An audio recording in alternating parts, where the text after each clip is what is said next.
cloud study, I'll be using my Paul Rubens watercolor journal. It's a 140-pound hot press watercolor paper, and I'm choosing a cool blue to add to my palette here. This is Phthalo Blue by Core. I already have Ultramarine, second from the top, and Alizarin Crimson, Burnt Sienna, and Hansa Yellow Light in the bottom right corner. The two colors on the top and the bottom of my palette are Indigo and Yellow Ochre, and I will not be using those for this painting. I have a Kolinsky Sable size 8 round brush. I'm going to be dipping it in the water and starting with Wet and Wet. I'm using the clean water and painting it all over the entire surface of the paper, trying to spread it as evenly as I can, creating a nice glossy wet surface. Try to ensure that there are no puddles or pools that form on the surface of your paper, otherwise the paint will sort of just collect there and sit, and it won't look evenly dispersed when we add our colors. I'm going to be starting with my Lemon Yellow, or if you have Hansa Yellow Light, you can use that too. The two colors are quite similar. With your bright yellow color, start to paint in the really light yellow tones in the sky.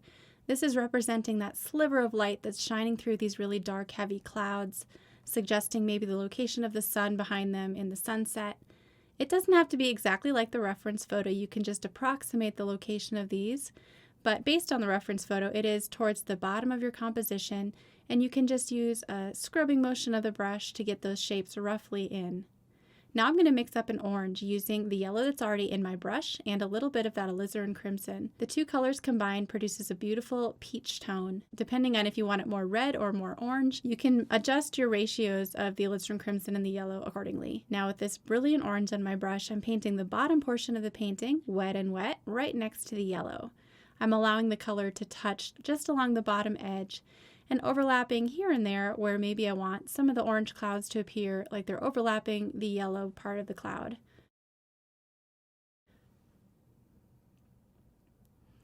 So just press your brush gingerly down. You don't want it to be a scrubbing motion necessarily, just enough pressure to allow the paint to disperse from your brush onto the wet paper.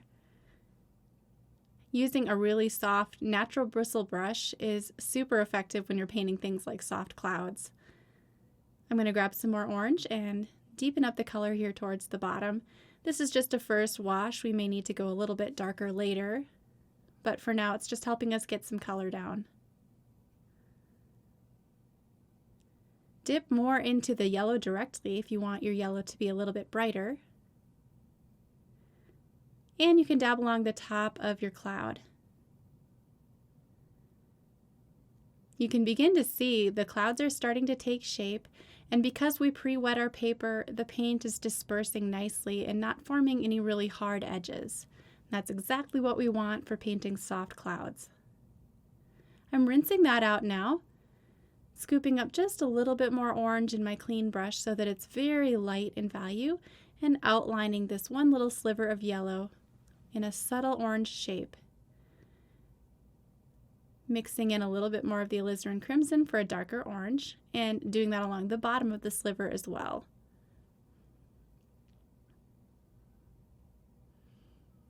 All of this is most effectively done when your paper is still wet enough so that the color will disperse and soften around those edges. Just be sure that you don't have too much excess water in your brush, or it will end up kind of pushing the paint aside.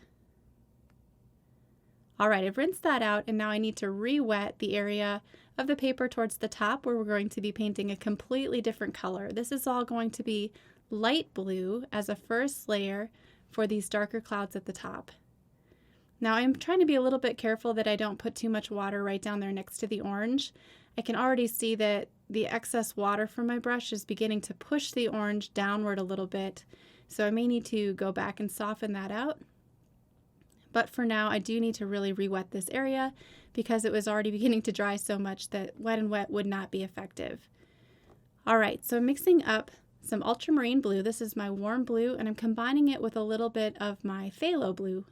I think the combination of a warm blue and a cool blue kind of neutralizes each other, so you end up with a much more primary blue. So you can see I have a really light sky blue color now, and I'm painting this all inside of these cloud shapes. This is really just going to represent the lightest areas within the clouds.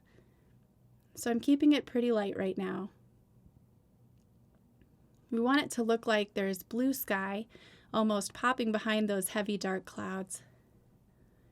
By now, too, you can see where that water is really pushing that orange shape downward and it's creating kind of this fuzzy edge. I'm going to need to address that in a minute, otherwise that might get away from me. So just continue applying your light blue. Take advantage of the opportunity while your paper is still wet and not beginning to dry to cover the entire shape outside of your orange clouds with this light blue. And make sure that your blue is coming all the way up to the edges of your tape. And you can see the advantage of using wet and wet. That blue spread out so perfectly even. It's really quite lovely. Now this part of the paper is dry, so I'm taking some of the blue and painting in a first wash for this dark cloud in the corner. Really quick though, I do need to address this pushing aside of the paint, this blossom that's happening here. So I'm taking a clean, damp brush and just swiping along that edge before it pushes the paint any further. And I think that's helped soften that quite a bit. All right, grabbing some more blue, let's continue painting this little cloud here in the bottom right corner. I do often work with two different brushes just so that I can use one for clean water and the other for color. Right now I'm working with my brush that's loaded with color, and it was the clean wet brush that I used to fix that problem with the water bleeding into the paint. I'm being a little bit careful around these edges, kind of carving out the shape of this cloud, blue next to orange. You can see anywhere that there's overlap, it's going to form kind of this murky brown color, so I'm trying to be careful that there isn't so much of that. I'm mixing up some more ultramarine and phthalo blue again. If it's a little dry in your brush, that's okay. Remember that the paper should still be damp by this point. Might be drying slightly, but you can see it's softening out again, so I can tell that it's still wet enough that I can apply some more dark wet and wet layers within that area.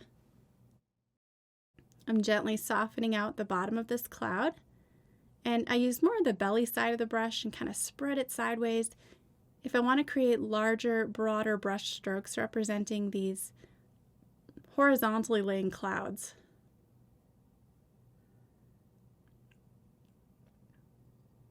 Use the tip of your brush to soften any edges that might be forming hard lines. And now I'm going to mix in a little bit more of a dark phthalo blue, once again adding another dark streak to this cloud in the bottom left. While your paper is still damp enough, you can apply as many wet and wet layers of multiple colors as you want. It's only as it begins to dry that you need to be cautious and be careful not to introduce any new layers to that because it will displace the paint underneath. But while it's wet like this, you can really do quite a few layers of wet and wet. Just be careful that it's a thirsty brush, that there isn't any excess water in your brush. I'm mixing in some more of that alizarin crimson, and you can see when you apply it over the top of the blue, you get a beautiful rich royal purple. This is helping really carve out the shadow shapes, the undersides of these dark, heavy clouds. A little bit more blue here. And I'm using the delicate tip of the brush that's a bit dark. I want some more purple mixed in. And really painting the shadow shape of this one cloud that's overlapping a brilliant orange background. You can be as loose or as picky about this as you want. Remember that you're the artist, so you can decide how much detail you want to include in your painting. I do love details, but I'm trying to keep it fairly simple. I want this video to be 20 minutes or less, so we're trying to work fairly quickly, but with just enough detail that it'll look amazing. So much of this is going to involve your color choices and how dark you decide to go with your clouds.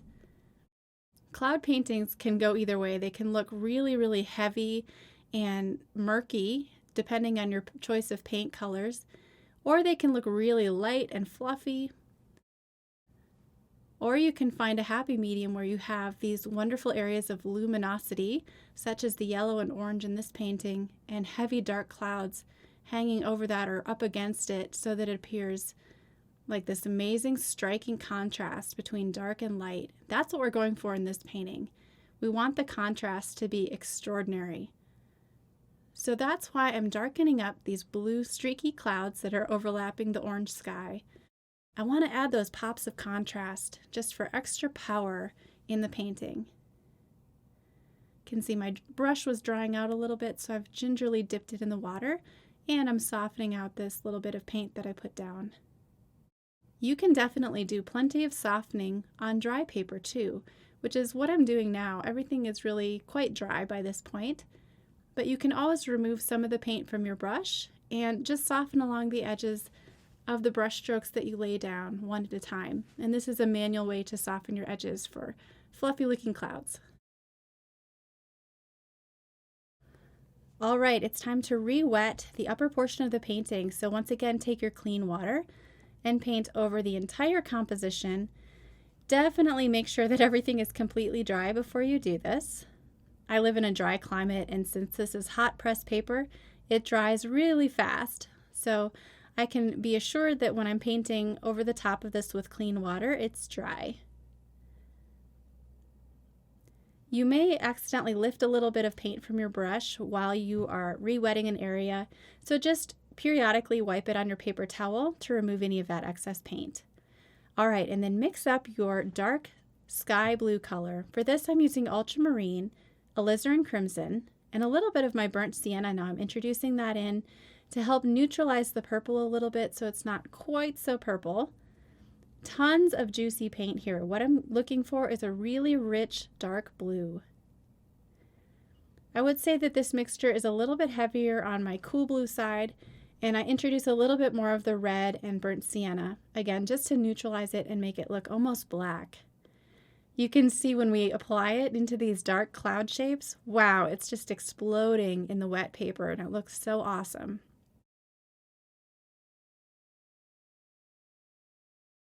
This wet and wet technique is useful for so many things in watercolor. Clouds are just one thing you can use this with. I also love to use this technique for soft fuzzy fur. For obvious reasons, you can see how the paint just sort of spreads its wings into the paper, and it really does look like fuzzy fur too. So now I'm mixing up another color. This is a little bit different. I have some more alizarin crimson in this mixture, so it's slightly more purple. And I'm dropping that in again to create dark, heavy cloud shadow shapes. An important thing when you're painting clouds is that you leave little gaps between your wet and wet brush strokes. These small gaps of the lighter portion of the paper showing through are what's really going to make it look luminous, as if there's a bright sky that's just hiding behind those clouds, waiting to emerge. I'm darkening up this layer of cloud one more time, taking advantage of it while it's still wet, so that my paint will disperse and soften. Remember that when it is wet, you can still apply more layers over the top.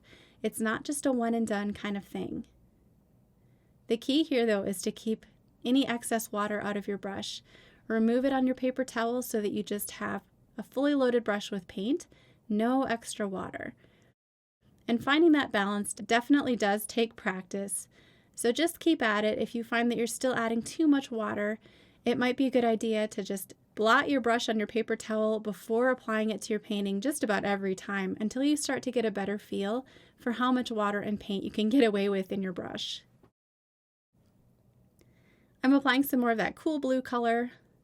As I work my way down towards the golden section of the painting, I do want to make my blues just a little bit lighter for this subtle gradation from dark to light in these clouds.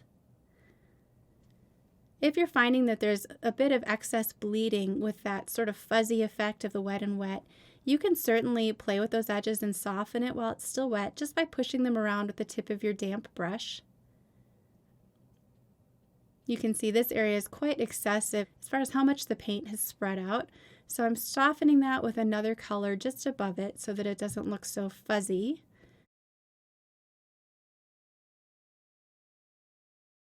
But I don't want to remove all that entirely. I do love the look of it. So I'm just observing my painting and adding little blots of blue where I feel like it needs to go slightly darker with some mid-tones. The whole painting is still quite wet. I can get away with a lot of pushing and pulling during this stage. And these lovely mid-tone blues are adding a lot. Now we need to darken up the top here, so I'm taking some more phthalo blue. Again, I'm not trying to cover up everything entirely. The water has pooled a little bit here at the edge of the tape, so it's still very wet, and I can get away with applying a lot of paint right here. Just no excess water, you don't want to do that. But darkening it and adding some more shadow shapes within the clouds here at the top. And then where it looks fuzzy at the top, I'm just softening that out with a quick swipe of the brush and the addition of a bit more blue. You guys can push and pull your shapes as much as you want. Chances are your painting, if you're following along brush stroke for brush stroke, still will not look exactly like mine. And that's a good thing. I want you to embrace that. You have your own style and your own touch, and that's a beautiful thing. So be excited by the shapes and the colors that you're putting on your paper. And don't let anything discourage you. Just keep going. All right, now I'm mixing up some more of my alizarin crimson with a hint of yellow. It's a little more pink than orange this time, and I'm darkening up the bottom of the painting. Just a quick swipe of that color over the dry paper. And I want to add a couple more hints of yellow where some of them maybe got lost in between those dark clouds. Rinsing that out. And then removing some paint here where I felt like it got a little bit too dark or murky looking. Make sure you use a clean brush if you do any lifting techniques. And the reason I wanted to lift that out was because I want to replace the color there with a more pure blue. So right over the top of that area where I lifted the paint, I'm applying a tiny layer of phthalo blue. And then a darker layer, suggesting the shadow on the underside of this cloud, overlapping the yellow. I wouldn't want to paint the blue right over the top of the yellow because, of course, then I would end up with a green cloud, and that's not what I'm going for. So if you do feel like you need to remove any yellow so that you can paint a blue cloud over the top, you can definitely do that with cotton watercolor paper. It can handle a little bit of scrubbing. Taking another light wash of blue over the left side of the painting here at the bottom.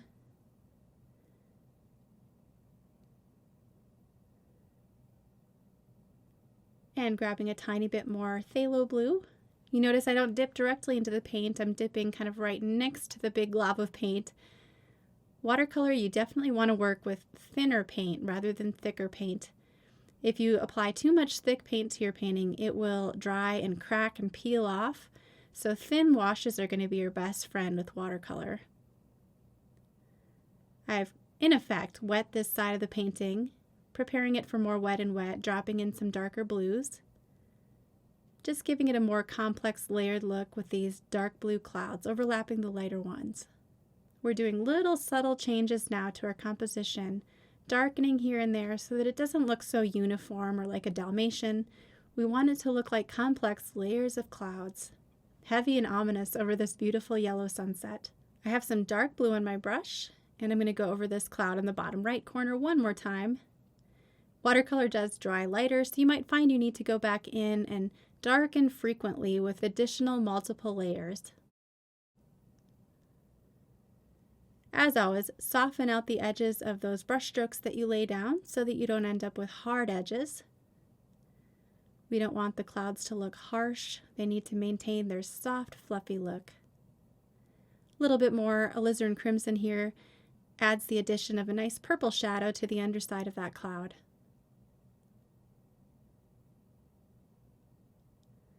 And sometimes, like here, you might put down a dark mark that's just too dark, and you may have to soften and smooth it with a little bit of water. I'm going to rinse whatever's still in my brush out so that I have a pure yellow in my brush now, with a little hint of the alizarin crimson. And I'm going to paint a teeny little orange cloud here on the bottom left side of the painting, kind of an extension of that orange shape. And I feel like that's helping balance it out just a little bit better. Painting cloud shapes can be a little bit abstract, and you can have so much fun with just the shapes themselves, with the contrast, the lights and darks. But there we go. So there is our finished dark blue cloud study. Let's go ahead and remove the tape.